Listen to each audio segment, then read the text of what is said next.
Bismillahirrahmanirrahim. Assalamualaikum warahmatullahi wabarakatuh. Innal hamdalillah nahmaduhu wa nasta'inuhu wa nastaghfiruh wa na'udzu billahi min shururi anfusina sayyiati a'malina may yahdihillahu fala mudhillalah wa may yudlil fala hadiyalah. Asyhadu an la ilaha illallah wahdahu la syarikalah wa asyhadu anna Muhammadan abduhu wa rasuluh, amma ba'd. Kita lanjutkan dari pembahasan Tazkiyatun Nufus. Kita telah masuk pembahasan tentang apa saja yang bisa menyembuhkan hati, menghidupkan hati. Sesuatu yang bisa menghidupkan hati. Yang kedua, setelah kemarin zikir atau membaca Al-Quran, berikutnya ialah al-istighfar. Mana istighfar ialah tolabul maghfirah, yakni meminta ampunan.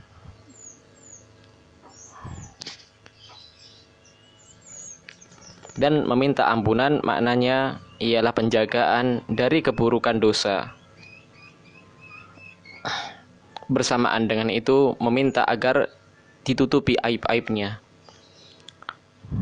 Maka penyebutan istighfar ini dalam Al-Quran sangatlah banyak. Tatkala Allah menyebutkan dalam Al-Quran, terkadang Allah menyebutkan dengan bentuk perintah. Allah berfirman dalam surat Al-Muzammil, wastaghfirullah innallaha ghafurur rahim, pada akhir surat. Dan mintalah kalian ampun kepada Allah Subhanahu wa taala, sesungguhnya Allah taala Maha Pengampun lagi Maha Penyayang. Dan sebagian tempat dalam Al-Quran Allah menyebutkan istighfar ini dengan memuji orang-orang yang beristighfar kepada Allah Subhanahu wa taala. Allah berfirman dalam surat Ali Imran, wal mustaghfirina bil ashar, dan orang-orang yang mereka meminta ampun di waktu sahur.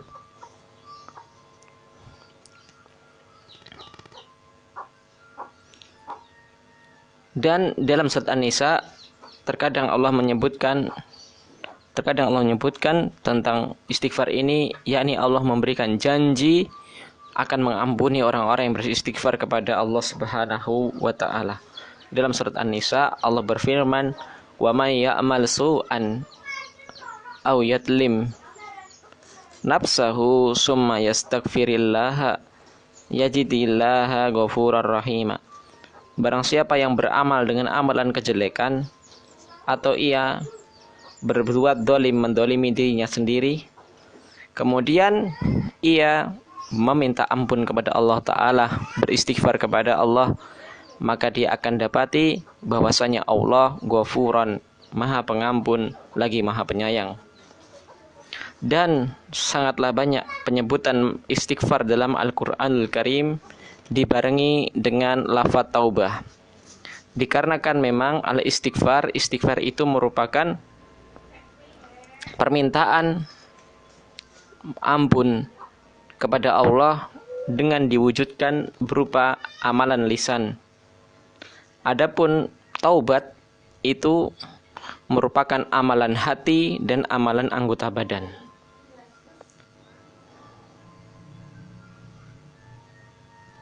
Apabila seseorang benar-benar jujur mengakui kesalahannya, benar tobatnya, maka Allah lah Maha Pengasih, lah Maha Pengampun lagi Maha Penyayang, Maha menghapuskan dosa-dosa.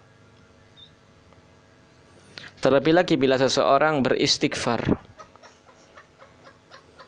pada waktu-waktu yang sangat mudah untuk diajabai, artinya berpeluang untuk diijabah, terkhusus pada waktu-waktu sahur.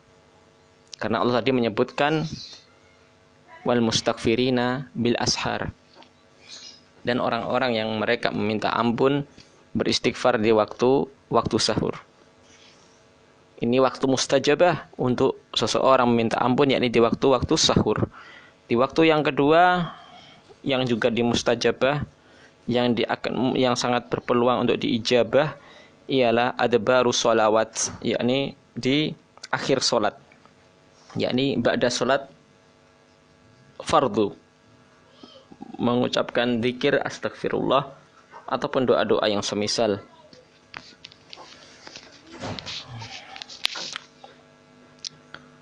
Berkata Hasan Al-Basri rahimahullah ta'ala, perbanyaklah kalian dari beristighfar di rumah-rumah kalian dan di tempat-tempat makan kalian, di jalan-jalan kalian, di pasar-pasar kalian, di tempat majelis-majelis kalian, dan dimanapun kalian berada, hendaknya kalian beristighfar. Fa innakum matadruna mata tanzil al-maghfirah. Karena sesungguhnya kalian tidak akan tahu kapan maghfirah itu akan turun. Di mana tepatnya, kapan tepatnya kita tidak tahu, maka diperbanyak, disuruh memperbanyak dimanapun berada untuk mengucapkan istighfar. Inilah pesan Hasan Al-Basri. Tentu bukan di tempat-tempat yang kotor, di tempat-tempat yang najis, semisal di jamban atau di WC, enggak, tapi di tempat-tempat yang suci atau tempat-tempat yang mubah untuk sebagaimana orang berzikir pada umumnya. Berkata Ibnu Umar radhiyallahu anhu, beliau mengatakan,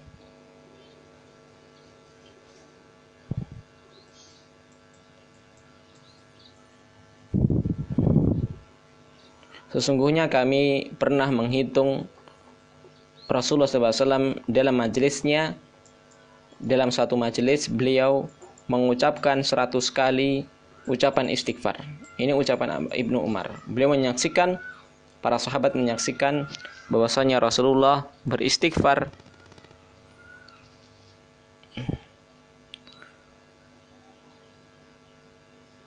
dalam satu majelis 100 kali.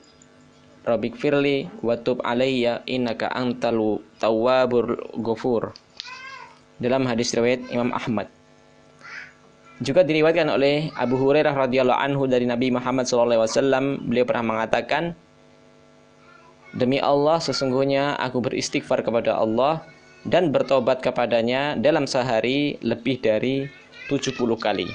Hadis riwayat Imam Bukhari Muslim.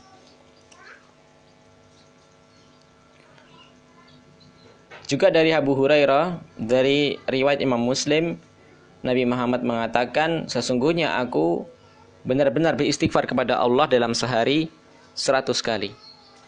Artinya Rasulullah SAW sendiri manusia yang paling mulia, manusia yang sudah dijamin masuk surga, manusia yang sudah diampuni dosa-dosanya yang telah lalu dan yang akan datang, ini beristighfar minimal 70 kali. Terkadang beliau memiliki kebiasaan 100 kali beristighfar. Maka tentu keadaan kita yang sangat jauh dibandingkan Nabi Muhammad SAW untuk memperbanyak istighfar kepada Allah Subhanahu wa Ta'ala dimanapun, sebagaimana kapanpun, sebagaimana disebutkan oleh Hasan Al-Basri tadi.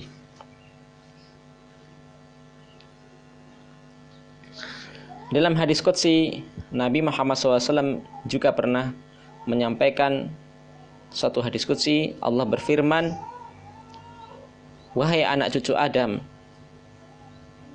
seandainya dosamu memenuhi langit saking banyaknya, ya, sampai dosanya itu sepenuh langit, kemudian engkau beristighfar kepadaku, maka niscaya aku akan mengampunimu. Ya.